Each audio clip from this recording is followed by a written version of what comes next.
They didn't save me a seat at the funeral. Not one seat in the first 6 rows. Not even a folding chair in the back corner, where they put the overflow crowd. My name is Alex Goldsmith, 34 years old, and until last Tuesday, I was just another family disappointment who chose law school over the family real estate empire. Standing in the back of St. Matthew's Cathedral, watching 400 people pay their respects to my grandmother Margaret, I realized I was the only blood relative without a reserved seat. I'd arrived 10 minutes early, dressed in the same black suit I wore to court hearings, modest but respectful. The funeral director, a thin man with practiced sympathy, guided everyone to their assigned places. The first 6 rows displayed small white cards reading "Family Only" in elegant script. I watched cousins, aunts, uncles, and their children fill every premium spot. Bradley, my golden child cousin, sat front and center with his wife and teenage daughter. His mother, my Aunt Patricia, held court in the 2nd row, dabbing her eyes with a monogrammed handkerchief. Uncle Robert and his clan occupied row 3, while various second cousins and their families filled the remaining reserved seats. When I approached the usher, a young man with a clipboard and the authority of a wedding planner, he scanned his list twice. "Excuse me, I'm Alex Goldsmith," I said quietly. "Margaret's grandson." He checked again, running his finger down the page of approved family members. "I don't see you on the family seating chart, sir. General seating is available starting in row 10. I nodded once and walked the gauntlet of 200 pairs of eyes, hearing whispers follow me to row 12, where I found space between an elderly woman I didn't recognize and a man in a Veterans of Foreign Wars cap. The service proceeded with military precision. Pastor Williams, who'd known our family for 30 years, spoke about Margaret's philanthropy, her business acumen, her devotion to family. When he mentioned beloved family, the camera operators hired by Bradley panned across the first 6 rows, capturing every tear, every solemn nod. They never reached row 12. The eulogy, delivered by Bradley in his $3,000 suit, painted a picture of a grandmother who always said family was everything. He spoke about Sunday dinners at the mansion, about her wisdom shared during walks in her garden, about the value she instilled in all of us. Not once did he mention my name. After the service, while the family formed a receiving line to accept condolences from the 400 attendees, I slipped out through the side door. No one stopped me. No one called my name. The reception invitation, printed on cream-colored cardstock with gold edges, was distributed exclusively to the first 6 rows. As I walked to my car, I overheard Aunt Patricia speaking to a neighbor. "At least we don't have to worry about Alex making a scene. You know how awkward family gatherings can be when there's tension." I drove to my office instead of the reception. Located in a modest building downtown, my estate planning practice operated from the 3rd floor of a converted warehouse. While my family celebrated Margaret's life over catered salmon and champagne at the country club, I worked on client cases. When my phone rang an hour later, the caller ID showed my old college roommate Jake, who'd attended the funeral. "Man, what happened in there? I couldn't find you anywhere." I gave him the same response I perfected over years of family disappointments. Expected. Then I turned off my phone and lost myself in reviewing a trust document for an elderly client who reminded me of Margaret. What my family didn't know, what they'd never bothered to learn, was that I'd spent the last 3 years as Margaret's secret legal counsel. It started with a phone call to my office on a Tuesday morning in March, 3 years ago. My secretary, Linda, knocked on my door with a puzzled expression. "There's a Margaret Goldsmith on line 2. Says she needs an attorney she can trust. Asked specifically for someone who wouldn't talk to her children."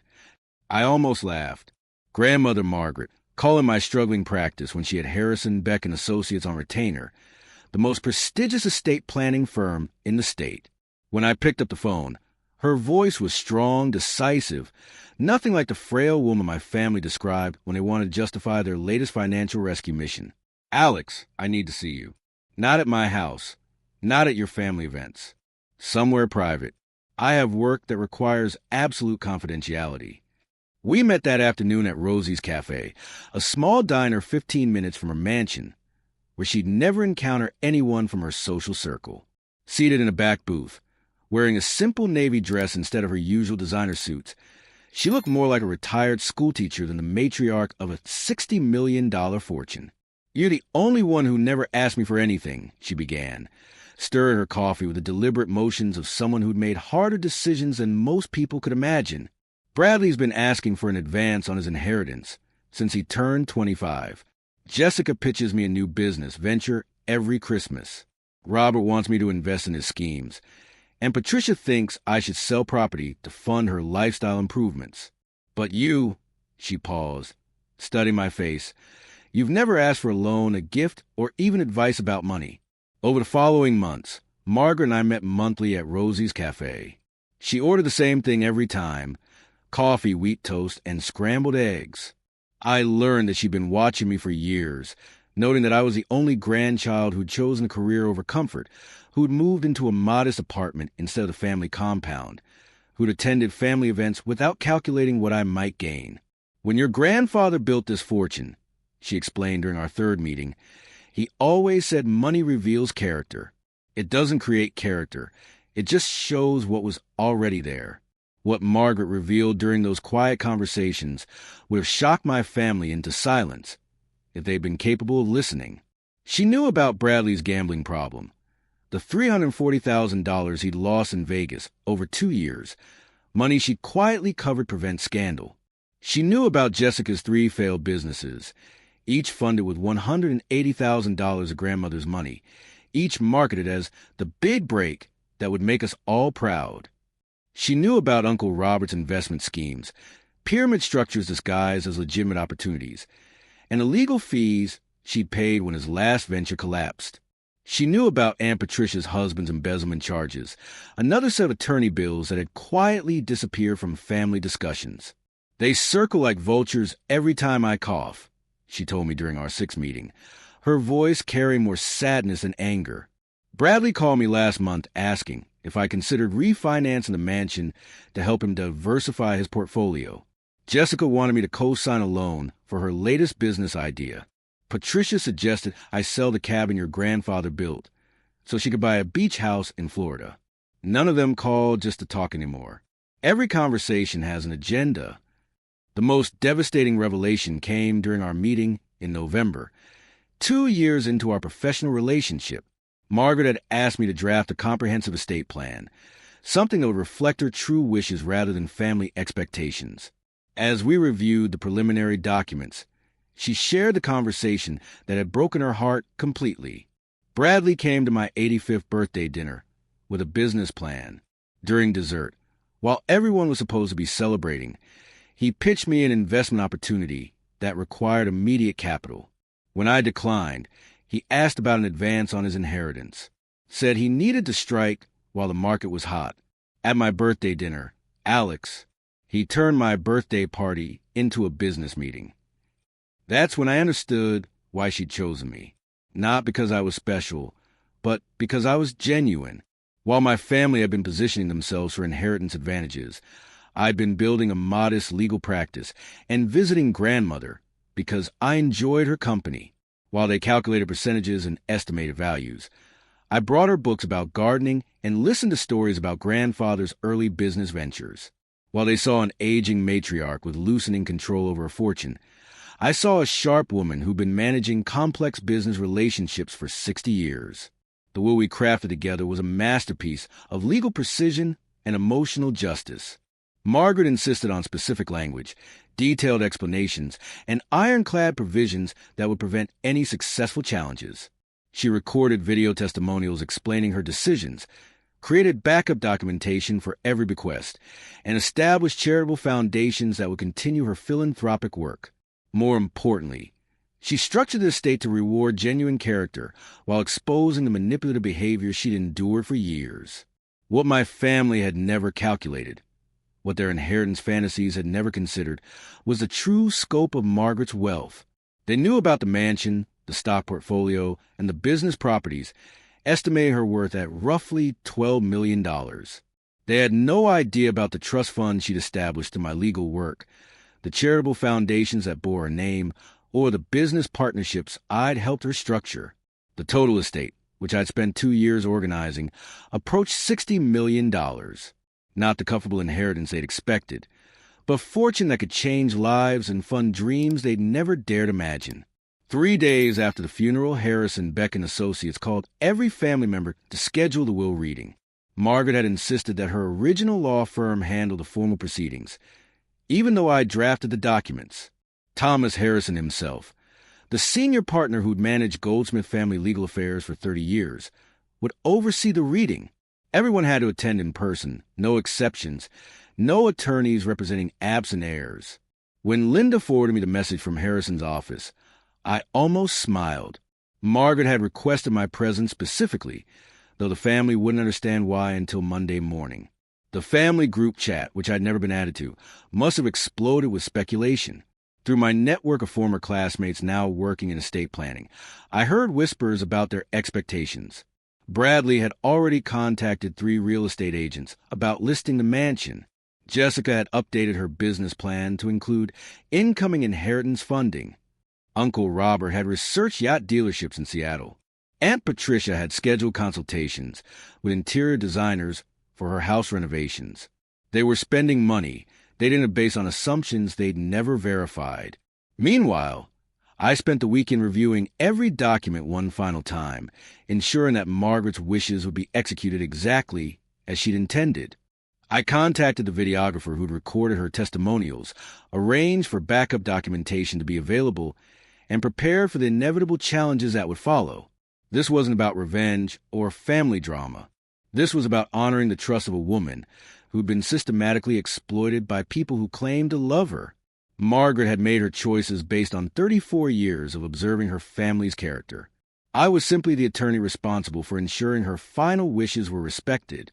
Sunday evening, I sat in my apartment reading Margaret's personal letter to me, the one she'd insisted I open only after her death. In her careful handwriting, she'd written, "Alex, if you're reading this, then my suspicions about my family were correct. I've watched them for years, hoping they would change, hoping they would love me for something other than my money. You were the only one who did. Use this inheritance wisely, and remember that character matters more than cleverness. Your loving grandmother, Margaret." I folded the letter carefully and placed it in my safe. Tomorrow, her character judgments would become public record. Monday morning arrived with the crisp clarity that precedes life-changing moments. I dressed carefully, selecting my best charcoal suit, the one I wore for important court appearances, not to impress my family, but out of respect for Margaret and the gravity of what was about to unfold. At precisely 10 a.m., I walked into the marble lobby of Harrison, Beck, and Associates, where I'd never been welcome as a client, but was now essential to their most significant estate proceeding in decades. The conference room buzzed with barely contained excitement. My family had arrived early, dressed in their finest morning attire, though the mood felt more like Christmas morning than a legal proceeding. Bradley wore a $4,000 Tom Ford suit and had brought his wife Sarah and their teenage daughter Emma, treating this like a family celebration. Aunt Patricia sat with her notebook open, gold pen ready to record important details for her estate planning. Uncle Robert wore his lucky tie, the one he claimed brought him success in business negotiations. Jessica had even brought her laptop, probably containing her latest business proposal ready to be funded by inheritance money. When I entered the room and took a seat near the wall, the family's reaction was immediate and unwelcome. "What's Alex doing here?" Patricia whispered to Bradley, though her voice carried clearly across the polished table. Grandmother barely spoke to him at family events. Bradley's wife, Sarah, leaned over and murmured something about awkward situations and keeping things in the immediate family. I remained silent, opening my own leather portfolio and reviewing documents they couldn't see, documents I drafted line by line under Margaret's careful supervision.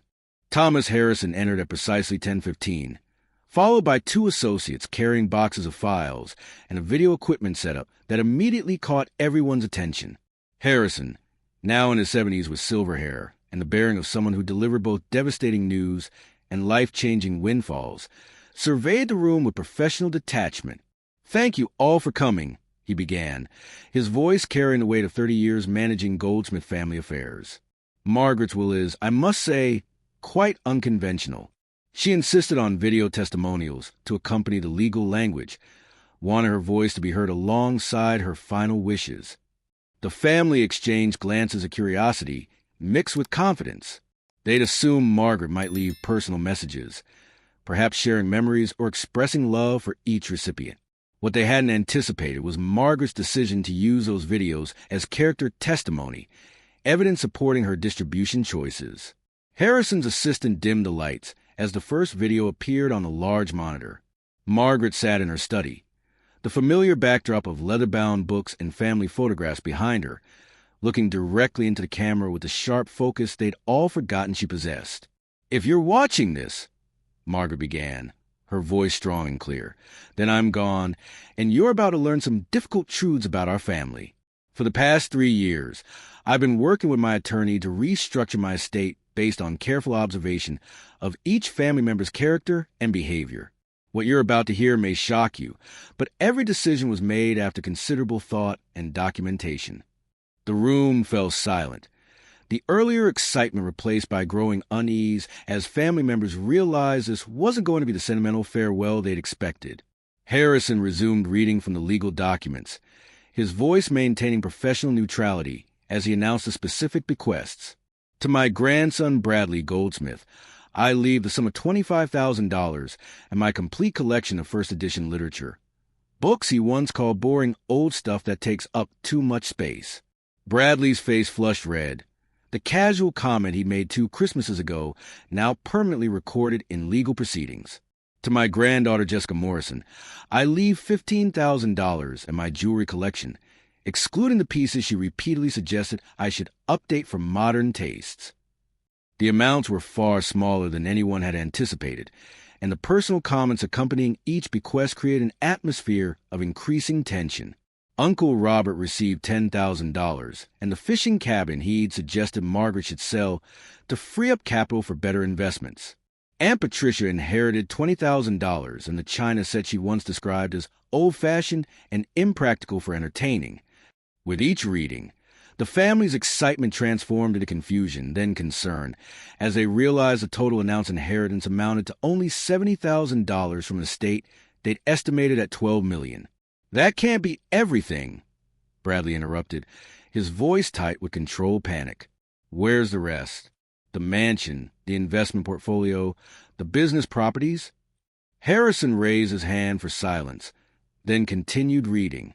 "The remainder of my estate, including all real property, investment accounts, business interests, and additional assets totaling approximately $59.93 million, I leave entirely to my grandson Alex Goldsmith, who spent 3 years helping me plan this distribution without ever knowing he was a primary beneficiary." The explosion of voices was immediate and overwhelming. Bradley shot to his feet, his chair scraping against the marble floor. "This is impossible. Alex manipulated a senile old woman. This is elder abuse, fraud, coercion." Jessica's laptop clattered shut as she stared at me in shock. There's no way grandmother was competent to make these decisions. She barely remembered our names at the last family dinner. Aunt Patricia's composure cracked completely. "We're contesting this immediately. No legitimate will leaves everything to one person, especially someone who barely visited." Thomas Harrison waited for the chaos to subside before speaking. "Mrs. Goldsmith underwent extensive competency evaluations throughout the estate planning process. Dr. Elizabeth Chun, a neuropsychologist with 40 years of experience, conducted comprehensive cognitive assessments. Dr. Michael Roberts, her primary physician, provided detailed medical evaluations. Both doctors concluded that Margaret possessed full mental capacity and decision-making ability." He gestured toward the video equipment. "She also recorded detailed explanations for her choices, which I'm required to share as part of the reading." The second video began with Margaret in the same setting, but her expression had hardened into the businesswoman who'd helped build a fortune through 6 decades of careful decisions. "To those who are shocked by my choices, I want you to understand exactly why I made them. Bradley, you asked me for an advance on your inheritance at my 85th birthday dinner. You turned the celebration of my life into a business meeting. Over the past 5 years, I've given you $340,000 to cover your gambling debts. Money you claimed was for investment opportunities." Bradley's wife, Sarah, grabbed his arm as he started to protest, her face pale with the realization that his financial problems were now public record. Margaret's voice continued, relentless in its precision. "Jessica, you've pitched me 17 different business proposals in 3 years, each requiring capital investment. I funded 3 of them with a total of $540,000. Each business failed within 18 months, and you never repaid a single dollar. Your visits to my home always coincided with new funding requests." The devastating revelations continued as Margaret systematically detailed each family member's financial exploitation. Uncle Robert's pyramid schemes, funded with $200,000 in loans that were never repaid. Aunt Patricia's husband's embezzlement charges, with legal fees exceeding $150,000 that Margaret had quietly covered to avoid family scandal. The manipulation, the calculated visits, the fake concern that always preceded requests for money, all documented with the precision of a prosecutor building a case. "Alex," Margaret's voice softened as she addressed me directly through the recording, "you never asked me for anything. You visited because you enjoyed my company. You listened to my stories about your grandfather without calculating what you might inherit. You helped me establish charitable foundations without requesting compensation. You drafted this will without knowing its contents. You earned this inheritance through character, not calculation." I felt the weight of 26 pairs of eyes focus on me as my family processed the magnitude of what had just happened. For the first time since the reading began, I spoke. "I understand this is shocking. I had no idea about the inheritance amount until today. For 3 years, I provided legal services to grandmother at her request, helping her restructure the estate according to her wishes. I can provide phone records, meeting notes, and communication logs proving I never solicited this inheritance or knew about its scope." Bradley's desperation became palpable as the financial implications hit him. He'd already committed to real estate investments based on expected inheritance money. His lifestyle, his children's education, his retirement plans, all depended on an inheritance that had just evaporated. "You planned this," he accused, pointing across the table. "You manipulated her into changing the will. 3 years of secret meetings, poisoning her mind against her own family." His voice cracked as years of entitlement crumbled into panic. Harrison intervened before the accusations could escalate further. The estate planning process was extensively documented. Every meeting was recorded. Every decision was reviewed by independent counsel, and Mrs. Goldsmith signed affidavits confirming her choices were made without coercion. The will is legally bulletproof. He looked around the room with the expression of someone who'd seen family greed destroy relationships for 3 decades. However, Mr. Alex Goldsmith has prepared a statement he'd like to share. I stood slowly, feeling the weight of responsibility that came with Margaret's trust. I know this is difficult for everyone. Despite our family conflicts, I don't want to see anyone suffer financially. I opened my portfolio and removed copies of documents I prepared over the weekend. I'm prepared to offer each family member $100,000 from the inheritance, with the condition that all legal challenges to the will are dropped and confidentiality agreements are signed regarding estate details. The room fell silent as they processed this unexpected development. $100,000 was significantly more than what Margaret had left them directly, but it was a fraction of what they'd expected to inherit. More importantly, it came with conditions that would prevent them from pursuing legal challenges they couldn't afford and likely couldn't win. Uncle Robert was the first to speak, his voice barely above a whisper. "What happens if we refuse?" I met his eyes directly. "Then you receive exactly what grandmother left you in a will, and you're free to contest it in probate court. However, I should mention that probate proceedings are public record. Every financial transaction Margaret mentioned in her videos, every loan, every gambling debt, every failed business venture, will become part of the court documentation available to journalists, business partners, and anyone else interested in our family's affairs." The threat was subtle but devastating. None of them could afford the public scrutiny that would come with a contested probate. Bradley's gambling problems would destroy his real estate career. Jessica's repeated business failures would eliminate future investment opportunities. Uncle Robert's pyramid schemes would attract regulatory attention. Aunt Patricia's husband's legal troubles would resurface in newspaper articles. They were trapped between accepting my offer or facing financial and social destruction. Aunt Patricia was the first to break. "How long do we have to decide?" she asked, her earlier hostility replaced by pragmatic calculation. 48 hours, I replied. "The documents are ready for signature, and the funds can be transferred immediately upon agreement." One by one, I watched them realize they had no choice. The will was legal, the evidence was overwhelming, and the alternative to my offer was public humiliation combined with expensive legal fees that would consume whatever small inheritance they might eventually receive. By Friday afternoon, all 4 families had signed the settlement agreements. Bradley's signature was barely legible, his hand shaking with suppressed rage, but he signed. Jessica cried while she signed, mourning the business dreams that would never be funded. Uncle Robert signed quickly, eager to escape before anyone could ask more questions about his investment schemes. Aunt Patricia signed with the cold efficiency of someone who'd calculated that $100,000 was better than the legal bills that would come with fighting me. 6 months later, I stood in Margaret's study, now my study, reviewing the quarterly reports from the charitable foundation we'd established. The Margaret Goldsmith Foundation for Elder Care had helped prevent financial exploitation of over 200 elderly individuals, providing legal services and education about inheritance scams. The scholarship program funded 50 students annually, prioritizing candidates from modest backgrounds who demonstrated character over connections. The mansion felt different now, warmer somehow, as if Margaret's presence lingered in the rooms where she made her final decisions about family and money. I kept her personal items exactly as she'd arranged them, the photographs of better times when family meant more than financial opportunity. The first edition books that Bradley had called boring old stuff became my evening reading, each volume containing notes Margaret had written about lessons she'd learned from literature.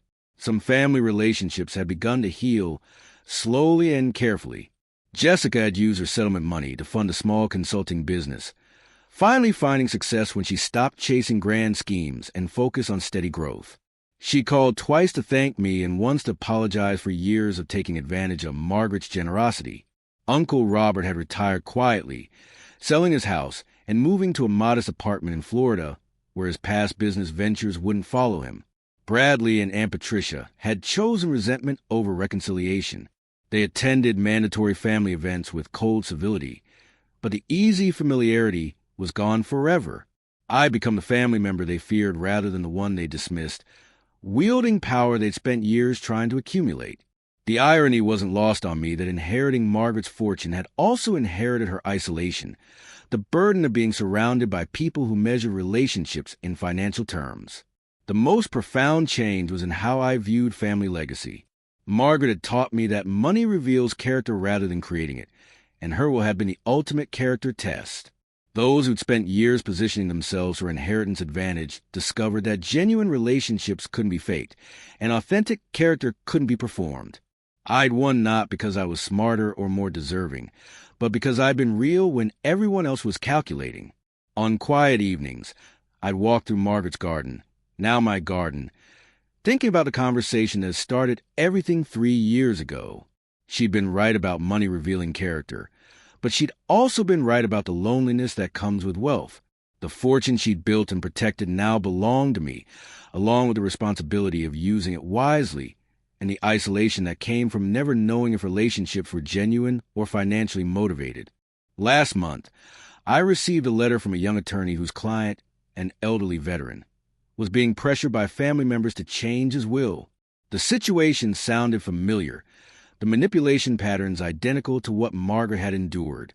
I agreed to consult on the case, providing the same confidential legal services Margaret had needed, helping another vulnerable person protect their legacy from family greed. As I sealed the response letter, I realized Margaret's final gift hadn't been the money. It had been the knowledge that character matters more than cleverness, that genuine relationships are more valuable than financial advantage, and that sometimes the best revenge against those who underestimate you is simply living well enough to prove them wrong. They hadn't saved me a seat at her funeral, but she'd saved me something far more valuable: the truth about who our family really was, and the power to build something better from what remained.